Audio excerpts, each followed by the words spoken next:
trying to be normal has just proved too hard to do. It's easy to say that the cross is at the front when the bookends are so violent compared to the selfless son. But I've tried to be, and I've tried to see like him.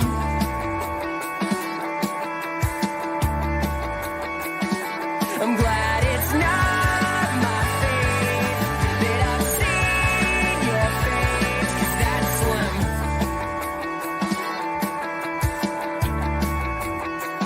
Like Eli said, I wish I didn't care. I've been trying to understand you, but it just seems like you aren't there. I contradict. I'm a walking yes and no. I say that I am either, 'cause I identify with both. But I've tried to be, and I've tried to see like him.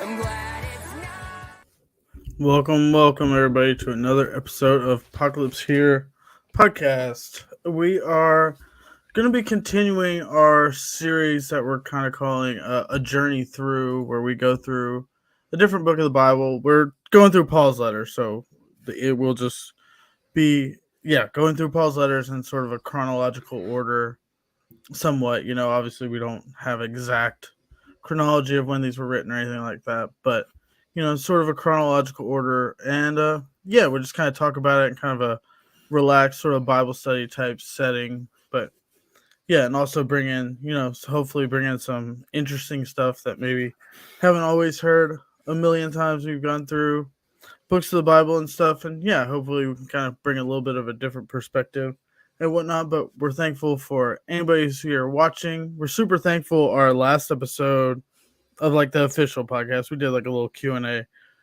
randomly or whatever, but we did our last actual episode of the podcast is doing super well, so that's pretty encouraging, where we had Laura on and we talked about marking priority and whatnot. So we'll kind of be trying to continue that. We're going to try to change it up, do like a few different topics. We kind of have this series that we're doing, and then we'll be doing more stuff like that too, like we did with the marking priority, along those lines, sort of historical, more like actually diving into the scholarship and whatnot, which we're doing scholarship here, but just a little different sense or whatever. But but we're thankful everybody's here who is here. And like I said, we're going to be continuing this series. This episode is going to be on 2nd Thessalonians. We did 1st Thessalonians like about a month ago, maybe a little less, something like that, about a month ago. And I don't know if you want to say anything at the top before we actually get into 2nd Thessalonians or anything like that, John, but Sure. Yeah, I mean, so I'm currently working on, because obviously 2nd Thessalonians is the first Pauline epistle that's widely doubted as authentic. I'm going to put out probably three videos. It was 2. It's probably going to be 3, maybe 2. I don't know. Defending the authenticity of 2nd Thessalonians. And that's going to be a separate thing. It's not going to be in the podcast. I'm going to record them and then just sort of throw them up on the channel. So it's I feel like it probably would have taken pretty much the whole podcast, so we kind of wanted to make it a separate thing. I have one that's I'll record at some point soon. I did one and I felt like it was too technical, and so I kind of revised it, and I'll put that out soon, this coming week, I'm sure. But yeah, I don't think there are any good reasons to doubt the authenticity of 2nd Thessalonians.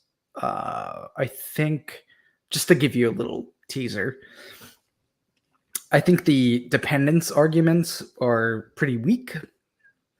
because we can't actually establish directionality in that sense.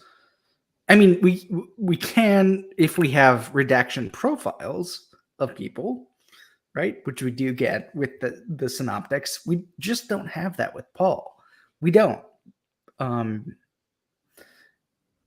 Unfortunately, we just don't. Paul's using obviously sources from the Septuagint, but he's also using possibly, or someone hypothetically, a pseudepigrapher is using Paul. But directionality is just not on the table here. It's not. We just don't know. It's so ambiguous at that point. At the same time, I do think that arguments for pseudepigraphy in Second Thessalonians tend to be tautological. It tends to depend on style. I'm just giving you a preview. I'll fill this out more. It tends to be this letter has a different style from this letter. Okay.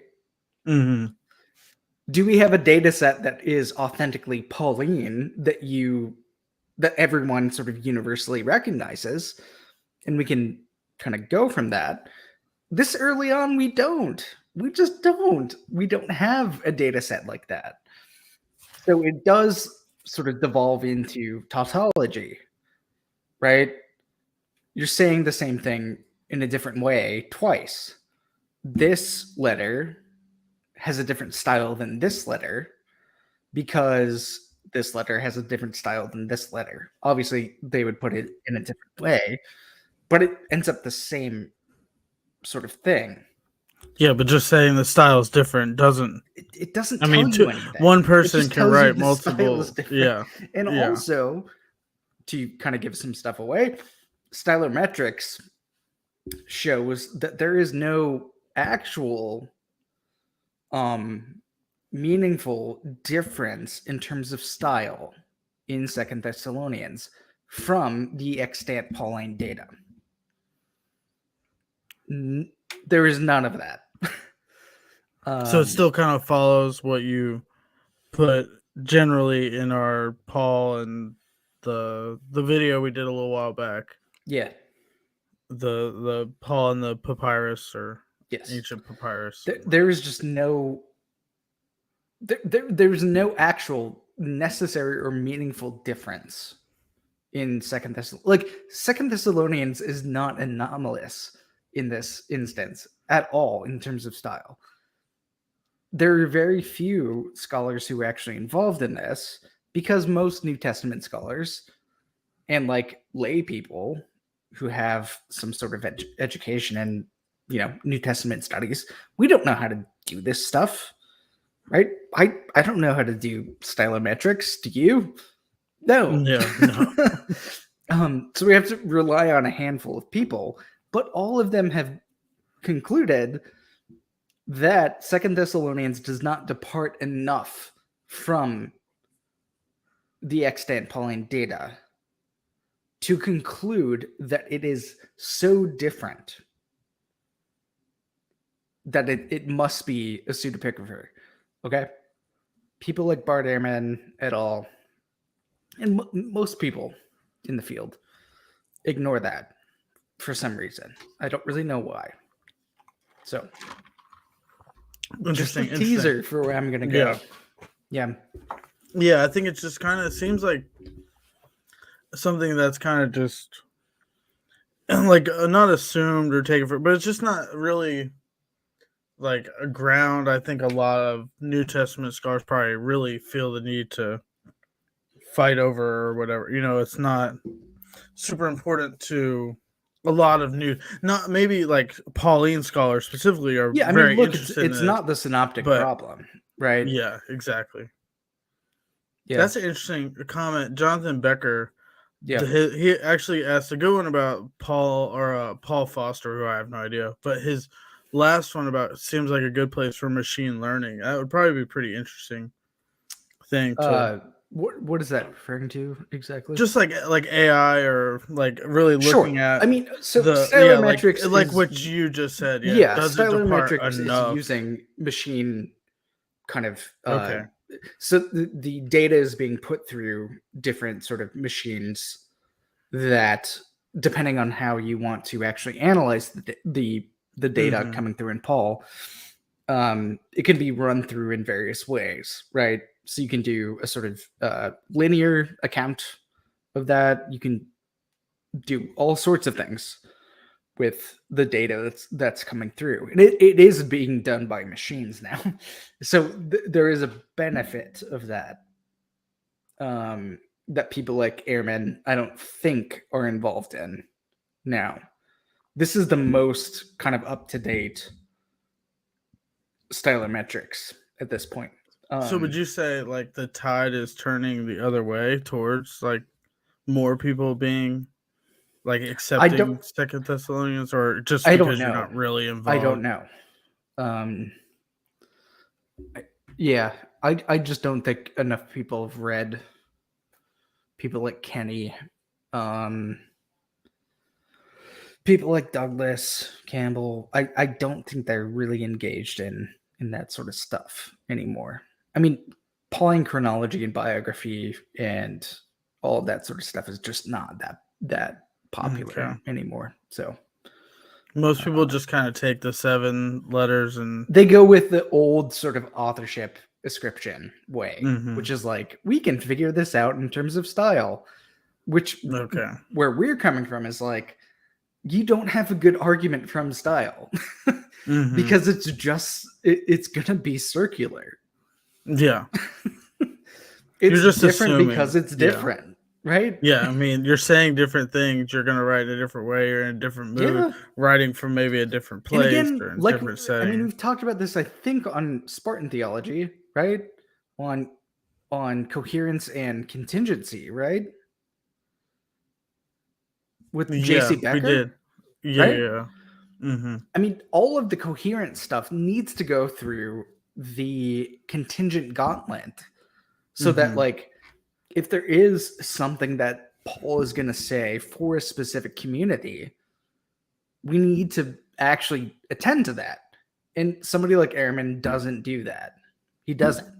He doesn't account for contingency. He's already presupposing a certain kind of coherence, which is, it tends to be, just what he thinks the authentic Mm-hmm. Paul means. That's not enough. It's just not enough. So, Mm-hmm. Yeah. And like we said, we don't want to focus on this too much because that's not. Yeah, well, that's the whole reason why you want yeah. to make a So, separate video. Nathaniel, But I'm yeah, going to be doing a few videos on this, like I said at the beginning. So, be on the lookout for that, because I don't want to spend too much time on this. But I'll address this. for sure. Yeah, and if you, well, I'm sure you'll address that. But if Nathaniel wants to leave a, or anybody, but wants to leave a more specific comment of something you could try and address in these upcoming videos talking specifically about authorship, feel free to leave a comment on this podcast and we will definitely see it and more than likely address it if it's relevant to what you're saying. But yeah. So that's, yeah, like we said, that's kind of what we want to talk about as far as authorship right now. Like we said, we got videos coming on the way. But one thing I wanted to bring up before we move on to like Sure. the actual Bible study is, as we were kind of, me and John were chatting like throughout the week as he's been working on this video, and he brought up how we don't really know that like Second Thessalonians is necessarily the Second Thessalonians. It could be before First Thessalonians, and First Thessalonians Presuming could be, that they're both authentic, right? yeah, if Yeah. they are. Yeah, Mhm. but I mean, yeah. So it could be. But it, and it was just pretty interesting that he brought that up. I just want to make a note, like, for people watching. It's just like, it's something like, I think people like me who are like lay people, like, that Mhm. are never been like formally educated at all. Like, it's hard to necessarily know, like, you don't know the full grasp of like the scholarship and stuff around a lot of these things, like Mhm. authorship or like, so it's hard to necessarily I find myself like taking some things for granted without even realizing it. I thought it was really interesting to think about which one comes first, because as I was rereading Second Thessalonians after that, it kind of helped. It just made me think about it in a little different way. Like kind of helped another step to like put myself in Paul's shoes and kind of understand like what's really going on, like what could explain why he's saying what he's saying, which is like another like the same kind of thought process that goes along when we were talking about the synoptic problem.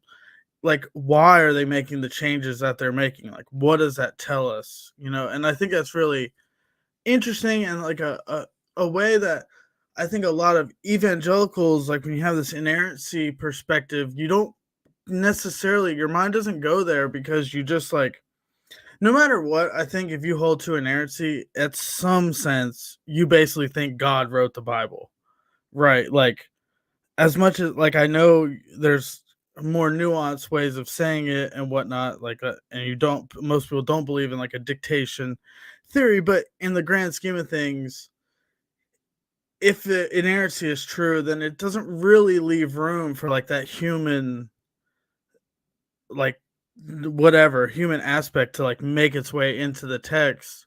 But when you are fine with taking that out, like we are, it really opens you up to like really understand like what's going through the author's head as they're writing this, and like, would it make sense that this comes first or this one comes first? Like the attitude that Paul has, like, does it make sense that if, I don't know. It was just, I think it's just a much better way of thinking about it, and allows you to kind of read it in a little bit different way, but I think it's much more true to what we actually have. So it just encouragement for people as you study these things, like scholarship, as much as like, I think I've heard a lot, like the scholarship does not take away from the text. If anything, it makes it more interesting when you really dive into like what's actually going on and whatnot. You don't just hold these, like views that aren't backed up by the scholarship and whatnot. But yeah, I don't know, if I just thought that was really interesting, and something I kind of wanted to share and hopefully encourage other people, as you like,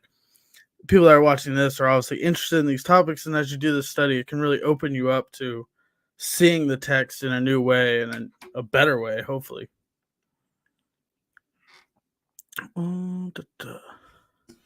Yeah. Sorry, I was just responding to Jonathan. Yeah, I was looking at the comments too. But yeah, so I just found that really interesting to kind of consider as we read through this. It's hard to know which one it would be first. I do think overall, I mean, we were texting about this a couple days ago, and you brought up something that like helps me kind of lean toward First Thessalonians being prior. If you want to talk about that, with sort of Paul being happy about this sort of stuff. Mm-hmm. Yeah. Just kind of like, the way like it seems that Paul's in a much like better mood in First Thessalonians, and like things seem to be like they made it through like an original like sort of like event of persecution, or some bad things happen, and they kind of made it through. And Second Thessalonians seems a lot more like, I don't know, kind of in the weeds, a little more like worried about more things and like eschatology more. It seems like to me that it would kind of make sense that if Second Thessalonians was actually first, there would be like more references to this one. Yes, but like it makes sense that they're not really referencing much in First Thessalonians, because there's really not like major problems that he brings up. Yep. If anything, it's the same problem. It hasn't been addressed, and it's gotten worse, like the eschatology thing. Yes. In Second Thessalonians. No, I think that it could be. Yeah, it could definitely go either way, but that was just like one aspect. And like I said, I don't think the point is to necessarily answer that question, like to know which ones are. It really doesn't matter. But just putting yourself in Paul's shoes, I think, helps to really understand what's going on in the text. Yeah, and because I don't think either you or me would want to make a decisive case for which one is first. Mm-hmm. I don't want to. What I'm going to say about silence is not an argument from silence. Okay. Mm-hmm. But if Paul wrote Second Thessalonians first, why wouldn't Paul reference that letter Exactly. when he's writing First Thessalonians, like you were saying, right? It is a bit different in tone, but it's also, there's a lot of pastoral stuff going on in that Second Thessalonians as well. He's trying to alleviate their anxiety about Jesus coming back. And he's already here and they missed it, right? So it's not like he's just being an asshole or something. Like he's actually trying to pastorally walk them through why this is not the case and that they're okay. They need to continue to be faithful. The people that are tricking them and harming them are going to be dealt with by God for him in this text, right? Why wouldn't he reference that when he's talking about how thankful he is for them? Right? That seems weird. So again, I'm not making an argument from silence. I'm just saying we need to balance these two things. Which one is more plausible as a first letter? Because we can't definitively establish either one. Which one is more plausible given what we know about what they say? Okay? I think that's an important thing to bring up, right? I think another thing too is that if Paul's letter, let's say that Second Thessalonians was written first, okay, and that somehow damaged his relationship with the Thessalonians for if he was too aggressive, coming through. Why wouldn't he address that either? Because that's another thing that gets brought up. Because he does get pretty aggressive. Why wouldn't he address that? He does that in 2 Corinthians. When his first letter was not well received. So we have evidence that when Paul sends one letter and then sends a second letter, right? If there's a problem with the first letter, he'll address it in the second one. Okay. And he'll try to rebuild that relationship. Okay. But it makes sense that like nothing really in First Thessalonians would have necessarily needed to be addressed because it really didn't. Like there was nothing super aggressive in First Thessalonians that they probably would have really disagreed with so much. Yeah. And there might be in Second Thessalonians. We don't know. Yeah. Right? We have no idea. Another thing too, Second Thessalonians 2:15. If we want to pull that up. Yeah. I can put it on the screen.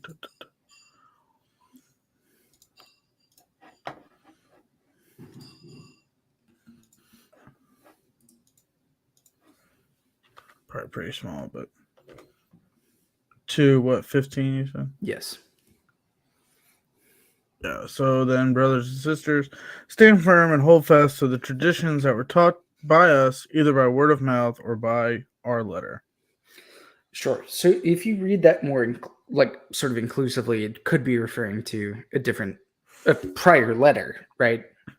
Now, there's a sort of epistolary kind of aorist form in Greek that it could be referring to this letter itself. We just don't really know. So it could be referring to 2 Thessalonians itself. But I don't know. It could be a good reason to think that there was a prior letter and that it's 1 Thessalonians, right? I also think when we get to the issue of kind of laziness in 2 Thessalonians, so that's going to be like chapter 3, 6-12. Yeah, that's right.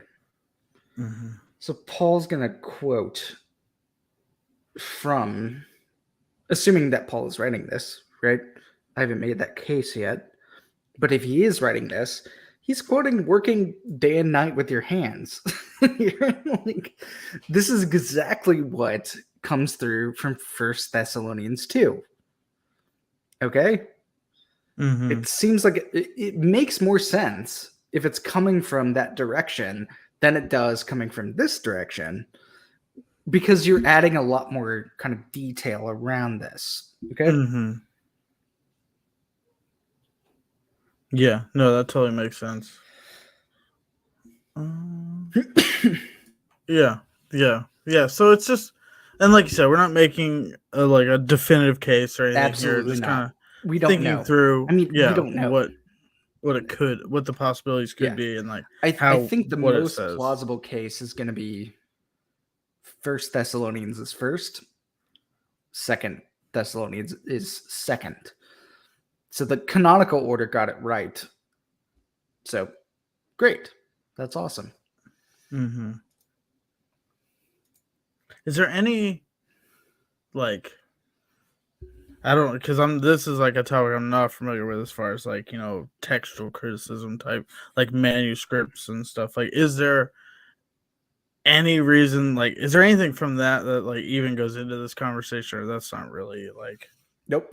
yeah, it really is unrelated. Nope. I'm sure. Yeah, there's not like a. That's why it's so hard. There's no like church it's so fathers or hard. anything that really speak on which one comes. I mean, they really wouldn't know in the first place. Even And if the church fathers had anything to say, it doesn't really. it wouldn't. we just there's don't no know. way. Because and the thing is, more than likely, these letters could have been written 6 months apart.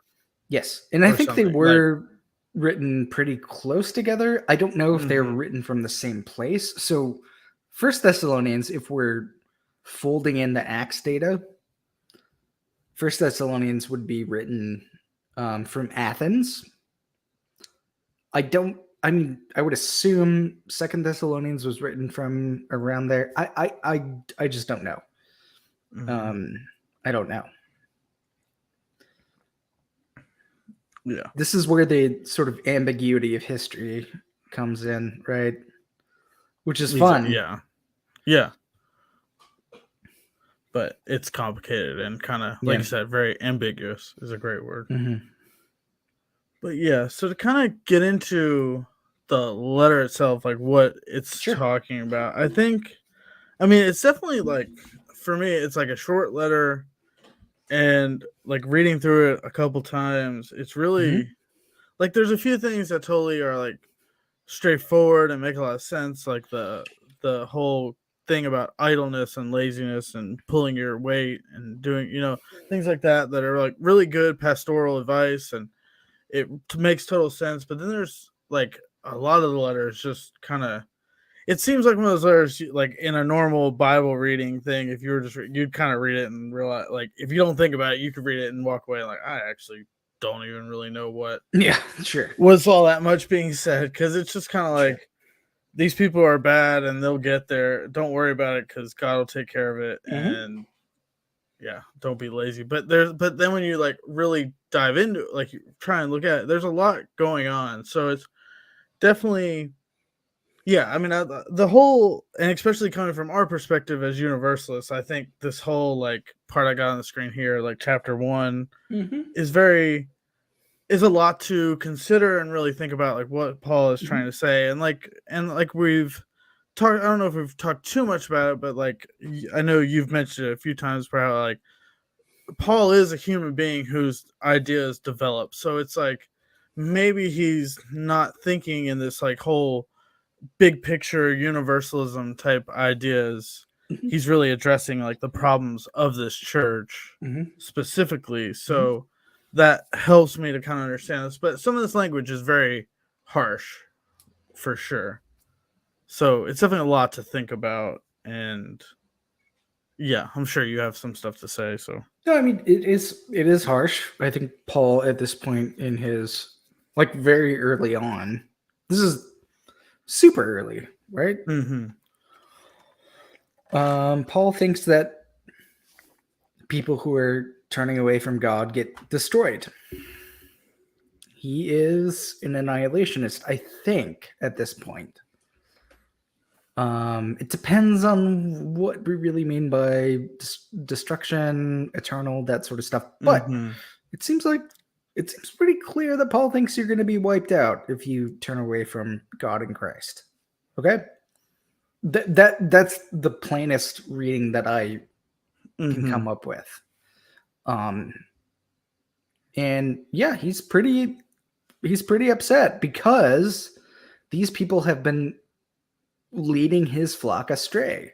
Mm-hmm. And it seems like some of these people have been saying to them, Jesus has already come back and you missed it. Mm-hmm. Right? He's here, you missed it. That sucks for you. And Paul's like, no, God is going to repay these people. Okay? Paul's mad. Mm-hmm. And I think we can let him be mad at this point. Yeah. It doesn't mean that this is the final word that Paul says on eschatology.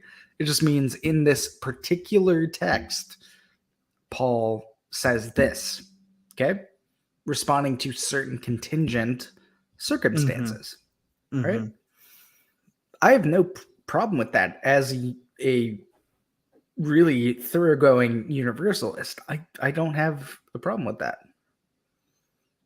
Yeah. Right? No, that totally makes sense. Like, yeah, he's really addressing a big problem that's going on here. And to be fair, like what these like in the early church, I mean, like this is important, right? Like these people are like, the early church for Paul, this is what he's got. You know what I mean? Like this is the church. If these people, these small churches that he started, especially early on, start just going the other way, I mean, yeah, he's going to be things really are kind of over protective with. of them. Yeah.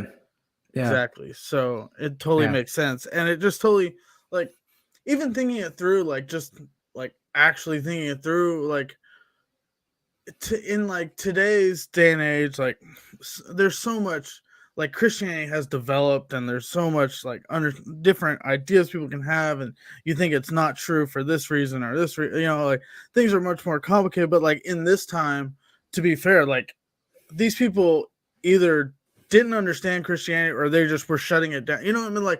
Like it's not like as much of like just mistaken, it's not like he's talking about just like these people who were like we see today, someone's an atheist because they grew up in like a fundamentalist church or whatever, and they're not a Christian anymore for whatever reason, and they argue online. Like I feel like that's a lot different than like what these people are doing, which is actively like knowingly lying to these people and whatnot.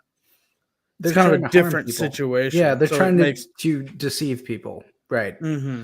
And obviously you get from that kind of apologetic crowd, that sort of stuff gets folded into the biblical data. So they'll say anyone who is an atheist Exactly is trying to actively deceive people, which is like, that's not really what Paul is saying. Actually, these would be Christians.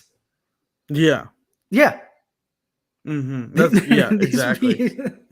Other Christian groups, right? At this point, it's not an atheist showing up and being like, "Have you thought about you how miss the Kalam Jesus cosmological is bad?" Like, it's not doing that.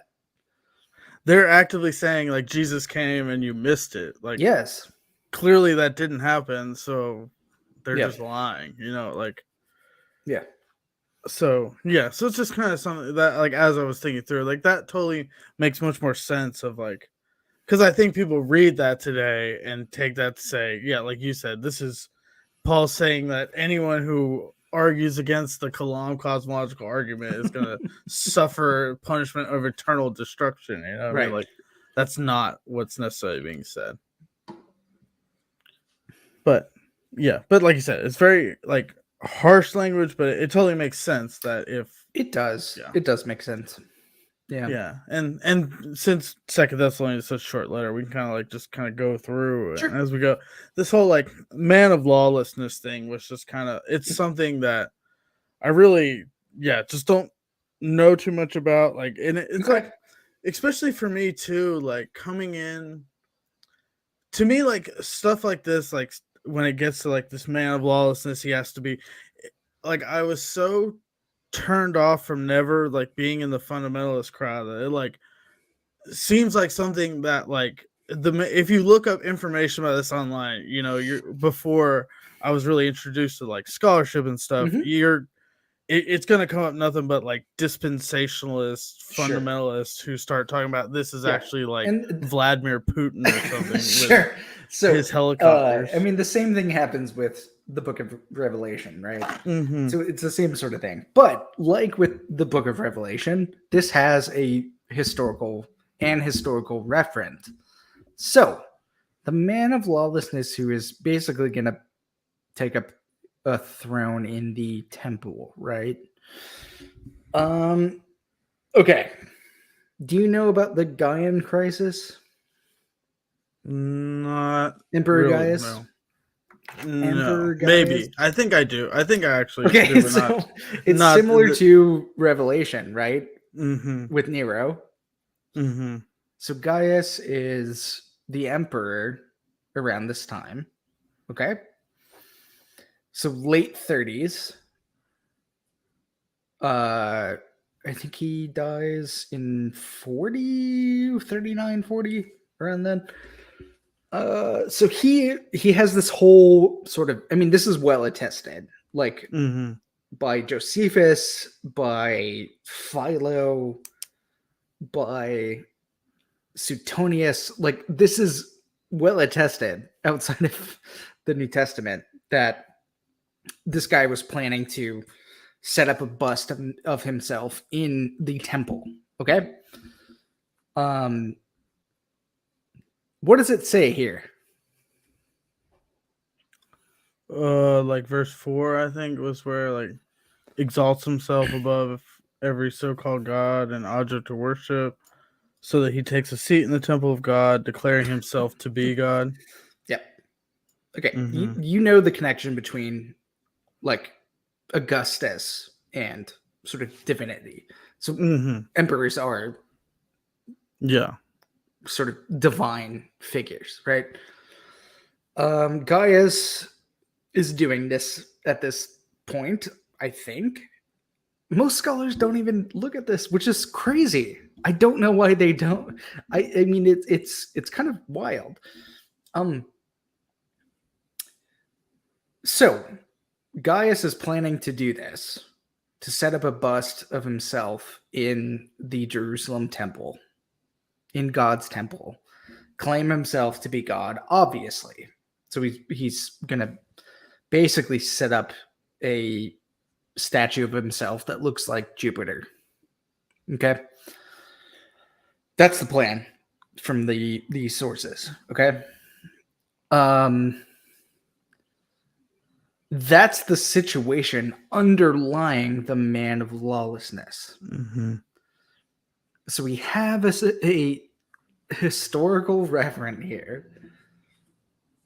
What's the time period then for 2nd Thessalonians? If we think Paul wrote it, it's going to be between like 38 and 40. Probably 40, because Gaius gets assassinated around 40. Okay. That is really, really, really early. It's earlier than most people date 2nd Thessalonians or 1st Thessalonians for that matter. It's really early. But we have a date. This is a really important date for us. Yeah. Okay? Yeah, because you're like you see, it's kind of relating to the whole like destruction of the temple and like the idea of like prophecy, like Jesus prophesying the destruction of the temple in the Gospels, and like how that has to be, I think, like something that gives you some kind of a date. Yeah, it does. And I think like something like I know, like I didn't think about the first, like something about that's really interesting. The whole prophecy thing is that like whether or not Jesus like actually did prophesy, like could tell the future and like knew this was gonna happen, is like completely irrelevant to like how that prophecy is used in the dating, because the only way the author would have wrote it down is if he thought it was right. Yeah. Is like, so it has to be after the fact, right? Yep. Like it's unless you believe that the gospel authors are actually just writing down what Jesus said, like I have a tape recorder, which we don't believe. So like the only reason they would write it is because he was right. They wouldn't write it and no, like, oh, I think he's wrong. You know, they wouldn't write it in 65 AD thinking, oh, Jesus was wrong. So like this, like the way it puts it, like this is gonna happen must be before it did happen. It wouldn't make much sense that Paul for this to be after Gaius died, like you're saying. It wouldn't be written this way. Yeah. Right. Yeah. So I think that's the situation underlying this whole thing. I think Gaius is the man of lawlessness, or the man of perdition, whatever you want to call him. Mm-hmm. I think that what else would it be? Right? Yeah. I have no idea. Yeah, because it's clearly talking about a person. Like, there's nothing about this that's like mystical or spiritual, right? Like, no. I mean, it's clearly a person. And we have historical records of this guy planning to set himself up in the temple. We don't have that around this time of anybody else. Mm-hmm. It has to be Gaius. It has to be. And so that gives us at least a range of possibilities in terms of dating this text. Right? Yeah, assuming really that Paul wrote it. Yeah. Yeah, I didn't know the fact that like we have historical information outside the New Testament of him planning to do this is actually really, really interesting. That's what I didn't know, because that like really makes total sense of what's going on here, because like if it was someone else, I don't know, it makes total sense, because I don't think like this doesn't get referenced anywhere else in Paul's letters. Right? No, I'm not crazy. I'm not missing anything. So well, yeah, I mean, he died. Gaius got assassinated, but right? Like, so yeah, it makes sense that he is talking about. I mean, he doesn't say Gaius in the text, so you know what I mean. So you're making that claim or whatever, and like interpreting the text in that way. So it makes sense that if he did was planning to do this, never got to because he died. It totally makes sense that Paul doesn't reference it again. You know, if Paul is talking about just some like anonymous person that he's like prophesying is going to do this or whatever, then it would you would kind of think it would probably show up again somewhere else. Like he would continue to say this is going to happen. But he doesn't. Because he died. You know, so I think that's what's going on here in this text. I'm pretty confident that it's what's going on in this text. And that gives me a dating, or at least a rough dating for this text, and also a rough dating kind of implicitly for First Thessalonians as well. So that would be around the same time. So we have these very, very early letters, right? For sure. How long after that? Or how long after Jesus died is Paul writing?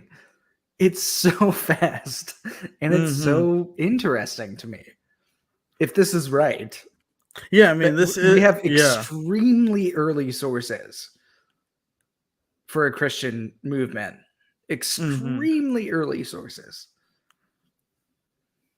Yeah, which is why, like, and something you've brought up, which is a little off topic, but interesting too, how early Paul's letters are, is how it's weird how like historical Jesus studies like completely ignore Paul, because he doesn't like tell for stories the most part, they don't about events, but that's not the only way. Like, I mean, Paul is much closer in time than the Gospels. Yeah, and according to this kind of chronology, it's even closer than most scholars think, I think.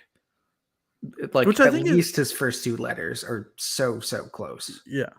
Which I think is really cool too. I wanted to say this at the top, I kind of forgot, but it's cool that we're like going through and doing this sort of like talking about this stuff, because I think a lot of people that probably watch some of our stuff that like and especially people we've critiqued or whatnot that like think we're just going along with whatever the secular liberal scholars want to say. Like, I mean, we like clearly this shows that you've thought through a lot of this stuff and are willing to like this seems to be really early.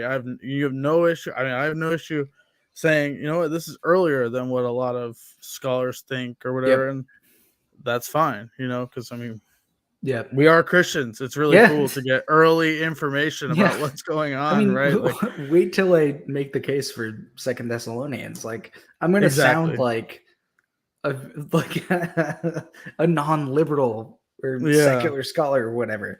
Just an apologist. Like, I mean, it just depends on what we're talking about. Exactly. And I do think we can point out bad arguments on both sides. And I'm going to do that.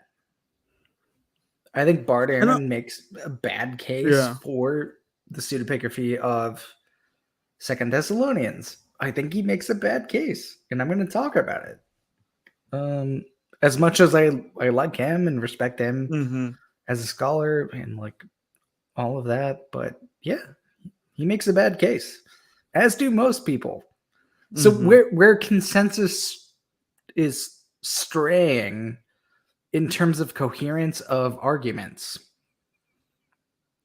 we need to offer a very compelling case on the other side. Okay. That's what I care about. It's not like, oh, we need to just buy into consensus. No, it can get it wrong. Exactly. And it totally makes sense. I mean, that's why we're universalists, right? Yeah. I mean, there's a big aspect that we disagree with people on both sides. That one, like, I mean, once I think if more people and like hopefully as we keep doing more and more podcasts, people can kind of see like, to be fair, like we do disagree with a lot of different sides in different ways. You know what I mean? Like, I disagree with a lot of things I hear from like progressive Christians. And whatnot. Agreed. But then again, I disagree with a lot of things I hear from conservative Christians, clearly, which we've probably pointed out more, but that's more or less because there's like more of them out there and they're making more arguments. A lot of more progressive people just kind of less progressive people have apologetics YouTube channels that make videos for us to address. Sure. Yeah. But yeah, so this is I mean, to get back into the letter though, that's super interesting. I learned something new. I think that's the narrative underlying this stuff. So yeah. And then the last part is, as me and John were talking a little bit before, and I don't know why there we go. Doesn't want to change pages, but this whole idea of like Paul talking about people who are not pulling their weight and doing their fair share and stuff is really, really interesting. Like, it really tells us a lot about like what the community was like, right? That they're actually relying on each other, and it doesn't everybody kind of needs to pull their weight in this sort of communal setting or whatever, where if someone's not pulling their weight, it has a big effect on people. It's not just it's not just do your shit, go to work just for the sake of going to work or whatever. It's not an individualistic sort of thing. It's presupposing that people are sharing a common pot, as we were talking about before the stream. Like, it has to. Otherwise, none of this makes sense. Right? None of what's said here in 3:6 and following makes any sense unless people are sharing from a common pot. And so they're doing this. They're communal. They're relational. They're coming together all the time. Remember what I said I think in the First Thessalonians episode of this? Like, most people were kind of on the breadline. Like, they were pretty poor. And so they would work, they would bring whatever they had to this common kind of pot, and people would eat, people would come together, I think on a daily basis. It does not make sense that this would be something like a weekly thing because food was so scarce. I mean, these people are all like, they're the poorest of the poor. But Paul has them coming together. And the reason why he says, you need to listen to my instructions, is because he was showing them this way of living together. Okay? This way of sharing stuff together. And of course he would get mad if someone wasn't pulling their weight, who was just sort of mooching off of this situation. Okay? That would be a problem. Yeah. For sure. For sure. And I think it's really interesting, and how we've pointed out before, but how Paul really, like, he isn't just writing this letter, you know, you should do this or whatever. Like, he's talking about, like, I did this. I showed you how this should be done. So, like, let's keep it up. You know what I mean? Not just do as I say, not as I do. Like, he really lives it out, which is really interesting. And really, like Douglas Campbell points out, in the Paul Apostle's Journey is where I got mainly from. But just the whole idea of, like, evangelism is not about just arguing with people. It's sharing your life with them, building communities and whatnot. Like Paul he came alongside them. He worked with them with his hands, as he says in both epistles. Yeah. He was there with them. He wasn't some guy just sort of at a distance telling them what to do, being like, imitate me, right? Yeah. He was right there alongside them. That matters. And that should actually tell us something as Christians, or people who are Christians who are listening to this. Like, our job is to come alongside people. It's not to tell them what to do from the outside. Okay. Yeah, exactly. Yeah. So that was, like, definitely my biggest takeaway was this part here, where it's just, it really, like, speaks to real life, you know, like, these people have issues, and, like, even the way Paul writes this letter and addresses it's like, yes, there's these major issues of, like, persecution, and, like, we hear rumors probably of things that are gonna happen, and where people are afraid, and did they miss the return of Jesus? Like, are things completely falling apart?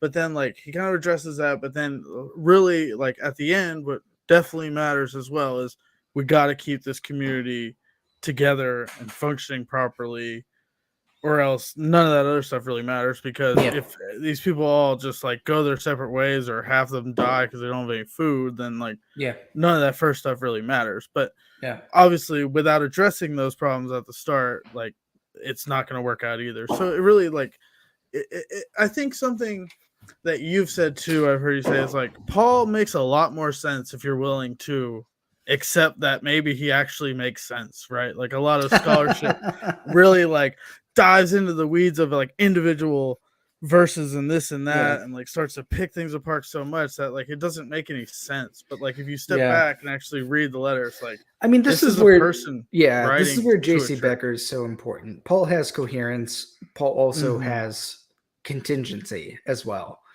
and any coherence needs to go through the contingent kind of situations, and when it does, you can see a larger coherence within that.